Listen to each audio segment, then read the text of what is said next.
بسم اللہ الرحمن الرحیم۔ السلام علیکم میرے پیارے دوستو، میں ہوں آپ کی ہوسٹ کومل عبدالستار اور آپ دیکھ رہے ہیں 94 نیوز۔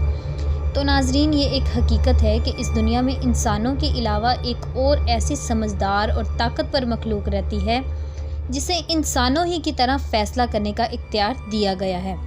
جس طرح سے ہم اپنی مرضی سے کوئی بات مانتے ہیں یا کوئی کام کرتے ہیں، اسی طرح سے ان کو بھی اختیار ہوتا ہے کہ وہ کوئی بات مانے یا اس سے انکار کریں۔ تو ناظرین، یہ وہ مخلوق ہے جن کا ذکر قرآن پاک میں جنات کے نام سے آیا ہے۔ جنات عقل کے معاملے میں تو انسان سے کمتر ہیں، مگر ان میں بہت ساری ایسی دوسری خوبیاں ہیں جو انہیں انسانوں سے بڑھ کر اللہ تعالیٰ کی طرف سے عطا کی گئی ہیں۔ مثال کے طور پر ان کا کوئی مادی جسم نہیں ہوتا، بے پناہ طاقت رکھتے ہیں، لمبی عمر، ہوا میں اڑ سکنا اور وقت میں پیچھے سفر کر کے انسانوں کے ماضی کے بارے میں جان لینا وغیرہ۔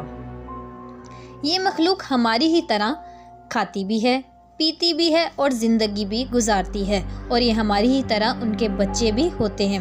اور جس طرح سے قرآن مجید میں آیا ہے کہ کل نفس ذائقۃ الموت، یعنی ہر نفس کو موت کا مزہ چکھنا ہے کے مطابق یہ مرتی بھی ہیں۔ تو ناظرین، جیسا کہ اللہ پاک نے قرآن مجید میں فرمایا ہے کہ زمین پر جو کچھ بھی ہے وہ فنا ہونے والا ہے، صرف آپ کے رب کا چہرہ باقی رہنے والا ہے جو کہ عزت اور عظمت والا ہے۔ اب ناظرین، یہاں پہ ایک سوال پیدا ہوتا ہے کہ جنات کو موت آخر آتی کیسے ہے؟ کیا ان کی بھی روح ہوتی ہے؟ اور کیا ان کی بھی روحوں کو انسانوں کی روحوں کی طرح قبض کیا جاتا ہے؟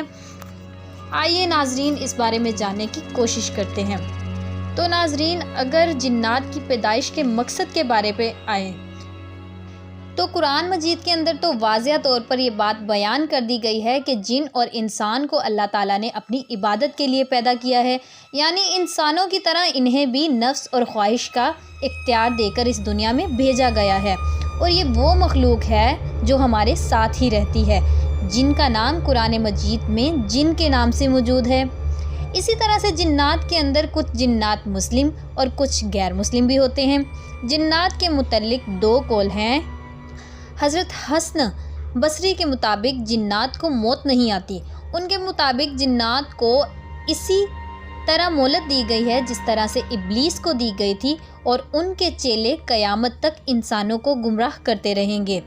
لہٰذا ان کے مطابق تو جنات نہیں مرتے ہیں، لیکن قرآن کریم میں ان کی موت کا بار بار ذکر آیا ہے۔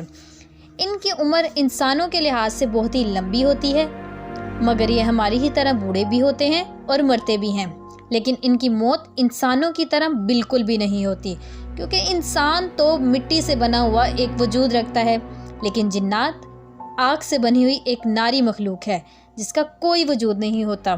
لیکن ان دونوں مخلوقات کے اندر ایک چیز کامن ہے، اور وہ ہے روح۔ اور ناظرین، جہاں تک جنات کی روح قبض کرنے کا سوال آتا ہے تو اس حوالے سے حضرت عبداللہ بن عباس سے روایت ہے کہ 4 قسم کے فرشتے ہیں جو روح قبض کرتے ہیں۔ پہلا فرشتہ حضرت عزرائیل علیہ السلام، جنہیں اللہ تعالیٰ نے صرف اور صرف انسانوں اور فرشتوں کی روح کو قبض کرنے کا حکم دیا۔ دوسرا فرشتہ جو کہ حضرت عزرائیل علیہ السلام کے ماتحت ہوتا ہے، اس فرشتے کی ذمہ داری یہ ہے کہ وہ جنات کی روح کو قبض کرتے ہیں۔ تیسرے فرشتے کی ذمہ داری یہ ہے کہ وہ زمین پر رہنے والے جانور، کیڑے مکوڑوں کی روح کو قبض کرتا ہے، اور چوتھے فرشتے کو درختوں اور پودوں کی روحوں کو قبض کرنے کا حکم دیا گیا ہے۔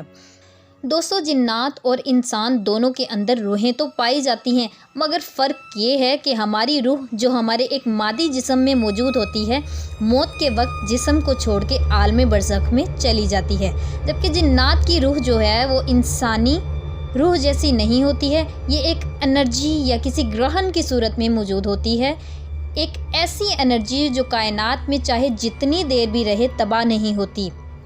یہ انرجی انسانی جسم میں پازیٹیو اور نیگیٹو انرجی کی صورت میں موجود ہوتی ہے، اور یہ انرجی انسان کے مسلسل گناہ کرنے کی صورت میں اس کی نیگیٹو انرجی جب بڑھ جائے تو یہ جنات انسان کے جسم میں داخل ہو کر اس کے جسم پر قبضہ کرنے کی کوشش کرتے ہیں۔ لیکن اگر وہ جسم پاک صاف ہے تو پازیٹیو انرجی سے بھرا ہوا ہے، تو وہ شخص اپنے جسم سے اس نیگیٹو انرجی کو ختم کر کے جنات کو مار سکتا ہے۔ اسی لیے اللہ کے رسول صلی اللہ علیہ وآلہ وسلم نے جنات کے بارے میں فرمایا ہے کہ جن انسان کے جسم میں خون کی طرح دوڑتے ہیں، اسے برے خیالات کی طرف ملوث کرتے ہیں تاکہ اس کا جسم نیگیٹو انرجی سے بھر جائے۔ لیکن جب وہ شخص اللہ تعالیٰ کا ذکر کرتا ہے تو اس کے جسم میں پازیٹیو انرجی داخل ہو کر نیگیٹو انرجی کو ختم کر دیتی ہے۔ جنات کی موت بھی کئی طریقوں سے ہوتی ہے۔ مثلاً اگر کوئی جن کسی جانور کی شکل میں انسان کے سامنے آ جاتا ہے اور انسان اس جانور کو مار دیتا ہے تو اس سے اس جن کی موت بھی لاحق ہو جائے گی۔ اور یہ جنات کسی سانپ یا بلی کی شکل میں بھی آ سکتے ہیں۔ آپ صلی اللہ علیہ وآلہ وسلم نے فرمایا کہ جب بھی کوئی سانپ تمہارے سامنے آئے تو اس کے سامنے 3 بار اذان یا 2 دفعہ اسے وارننگ دو کہ وہ وہاں سے چلا جائے۔ اگر تو وہ وہاں سے نہ جائے تو اسے قتل کر دو، کیونکہ اگر تو وہ کوئی جن ہوگا تو وہ وہاں سے چلا جائے گا۔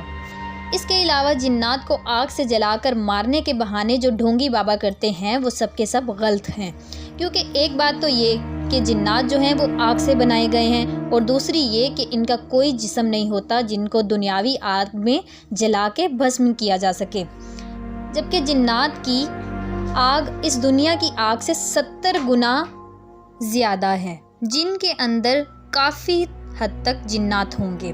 اللہ تعالی ہمیں اس جہنم کی آگ سے بچائے اور سمجھنے کی توفیق عطا کرے۔ امید ہے کہ میری آج کی ویڈیو سے آپ کو بہت کچھ سیکھنے کو ملا ہوگا، اور اگر آپ کو میری ویڈیو اچھی لگی ہو تو اسے لائک کریں اور سبسکرائب کریں۔ ناظرین، میں ملوں گی آپ کو اسی طرح کی ایک انفارمیٹیو ویڈیو کے ساتھ۔ تب تک کے لیے آپ اپنا خیال رکھیے۔ اللہ حافظ۔